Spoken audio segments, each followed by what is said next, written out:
नमस्कार दोस्तों, हिंदी के इस वीडियो के तीसरे भाग में आपका स्वागत है, जिसमें कुछ प्रश्नों के उत्तर हमें देने हैं। तो पहला प्रश्न है, बूढ़ा बाबा किस तरह गुड़ियाँ और खिलौने बनाता था?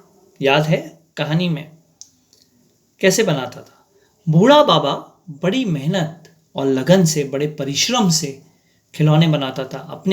उनमें बुरादा भरता था अपने हाथों से, उनकी सिलाई करता था। तो इस तरह वो खिलौने बनाता था।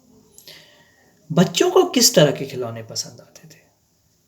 बच्चों को जो ऑटोमेटिक थे, स्वचालित खिलौने थे, जो चाबी भरकर चलने वाले खिलौने थे, वो ज़्यादा पसंद आते थे बनस्पत बूढ़े बाबा के खिलौनों से।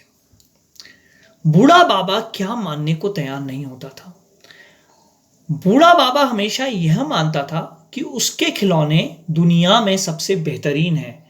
पूरे विश्व में, पूरे संसार में उसके खिलौने सबसे अच्छे हैं। और वो यह मानने को तैयार नहीं होता था कि बच्चों को अन्य प्रकार के खिलौने पसंद आते हैं, या आजकल का ज़माना जो है वो अलग प्रकार के खिलौनों का है, या उसके खिलौने भद्दे हैं। तो इसमें कई सारी चीज़ें आप डिस्कस कर सकते हैं। बूढ़े बाबा की गुड़ियों और खिलौनों का विवरण दें। तो बूढ़े बाबा के खिलौने और गुड़ियों का विवरण यही है कि वो कपड़ों से, उसमें भूसा भर के, जो लकड़ी का बुरादा होता है वो भर के बनाता था, अपने हाथ से सिलता था। तो इस वजह से क्या होता था, वो उनकी जो सीवनें होती थी, जो उनकी सीम्स होती थी, जो सिलाई होती थी, वो दिखती थी, और इस वजह से उनके आकार भी टेढ़े मेढ़े हो जाते थे और वो खिलौने बड़े भद्दे लगते थे। बूढ़े बाबा ने बाजार जाना क्यों बंद कर दिया? अरे भाई, जब बूढ़े बाबा का एक दिन क्या हुआ था, एक दिन उसका एक भी खिलौना नहीं बिका था। उसे बहुत बुरा लगा और उसने देख लिया कि अब उसके खिलौने कोई पसंद नहीं करता है। तो उस दिन से उसने घर लाके सारे खिलौनों को एक कोने में फेंक दिया और दूसरे दिन से बाजार जाना बिल्कुल ही कतई बंद कर दिया। फरिश्ते ने क्या किया?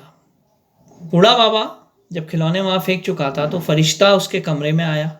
फरिश्ते ने देखा सारे खिलौनों को, और उसके बाद फरिश्ते ने उन खिलौनों के ऊपर एक जादुई छड़ी घुमाई, राइट, और उसने सारे खिलौनों को एक तरह से नया बना दिया। उनकी सारी सीवनें हटा दी, उनके आकार सही कर दिए, और वो खिलौने पुनः नए लगने लगे, पुनः नवीन लगने लगे।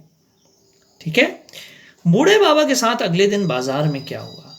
तो जब नए खिलौनों को लेकर बूढ़े बाबा गए, अपने जो फरिश्ते ने ठीक कर दिए थे, फरिश्ते ने उनको लेकर जब बाजार गए तो उनके खिलौने फटाफट बिक गए और बच्चों को बिल्कुल पसंद आए। और बूढ़ा बाबा उस दिन जब घर लौटा तो सारे खिलौनों को बेचकर वापस लौटा, और उसे बहुत खुशी हुई, और उसको उस दिन लगा कि उसका जीवट, जो उसकी मेहनत है, वो बिल्कुल काम आ गई और उसके खिलौने बहुत अच्छे बनते हैं। आखिरी प्रश्न जो था वो था, अपने प्रिय खिलौने पर एक लघु लेख लिखें। तो आप कोई भी खिलौना ले लीजिए, उसके बारे में कुछ भी लिखिए जो आपको अच्छा लगता है। बताइए आपने कहाँ से लिया, उससे कुछ यादें आपकी जुड़ी होंगी, और क्यों अच्छा लगता है, क्या है उसमें ऐसा। अगर वो खिलौना नहीं होता आपकी ज़िंदगी में तो क्या होता। तो इस प्रकार के आप जो विचार हैं अपने लेख में प्रकट कर सकते हैं, है ना।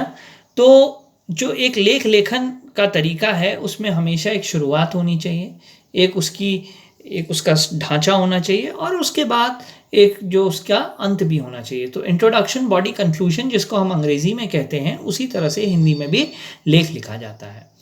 तो उम्मीद करते हैं, आशा करते हैं आपने अच्छा कार्य किया होगा, आपको ये कहानी पसंद आई होगी, और हो सकता है आपके पास कुछ ऐसे पुराने बूढ़े बाबा के बनाए प्रकार के खिलौने भी हों, तो उनसे भी खेलना ना भूलें। ठीक है, सिर्फ रिमोट कंट्रोल वाले खिलौनों से ना खेलें। आजकल बच्चे ज़्यादातर उसी का प्रयोग कर रहे हैं या फ़ोन का प्रयोग कर रहे हैं, तो बेहतर है कि इस तरह के खिलौनों से भी खेला जाए। तो फिर मुलाकात होगी, और अपना ध्यान रखिए।